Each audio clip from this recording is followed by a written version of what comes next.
Hello to all of you Cinemaniacs out there, and welcome back to Arrow Senior Living's Marvel Cinematic Universe Weekend Movie Marathon Primer Series.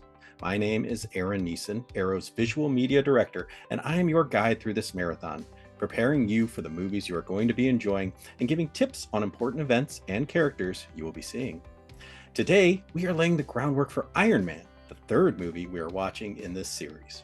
We just watched Captain Marvel, which took place in the distant past of 1995.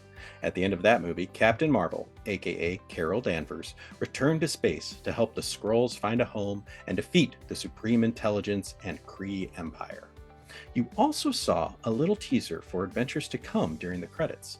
In the future, Fury is nowhere to be found, and Captain America and some new companions are apprehensive about the pager Captain Marvel gave Fury, not knowing what it is or who it is calling, and bam, Captain Marvel shows up looking for Nick.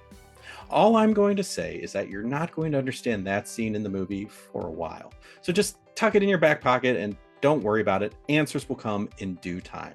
You will meet those other characters soon and understand what situation they're in later on. Now we are moving on to the next movie in chronological order, which is Iron Man, starring Robert Downey Jr. as the title character.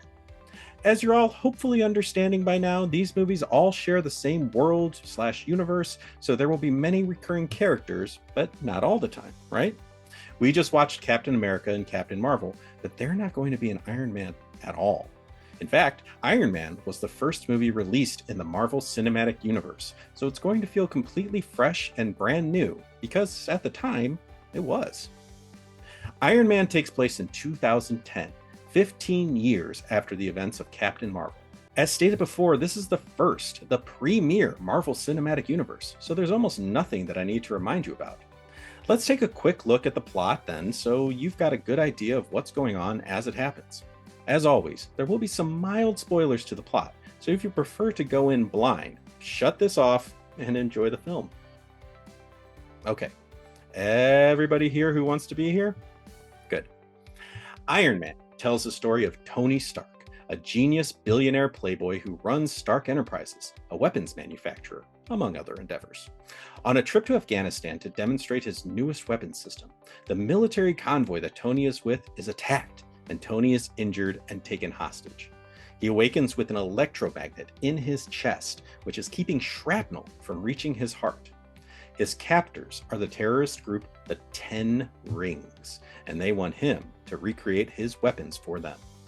Tony instead builds a miniature arc reactor, a miraculous power source that he uses to replace the magnet in his chest and to power his first Iron Man suit, which he built in secret to escape his captors.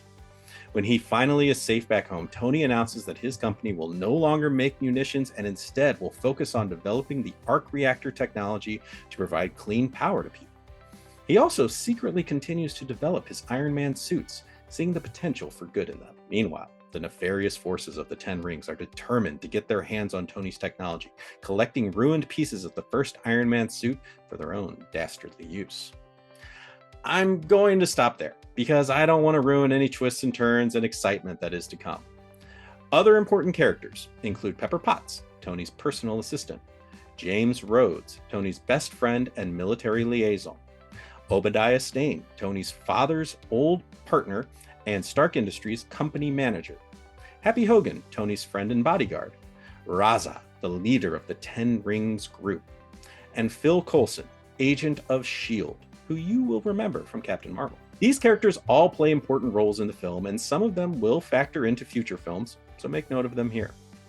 And that's pretty much what you need to know going into the movie.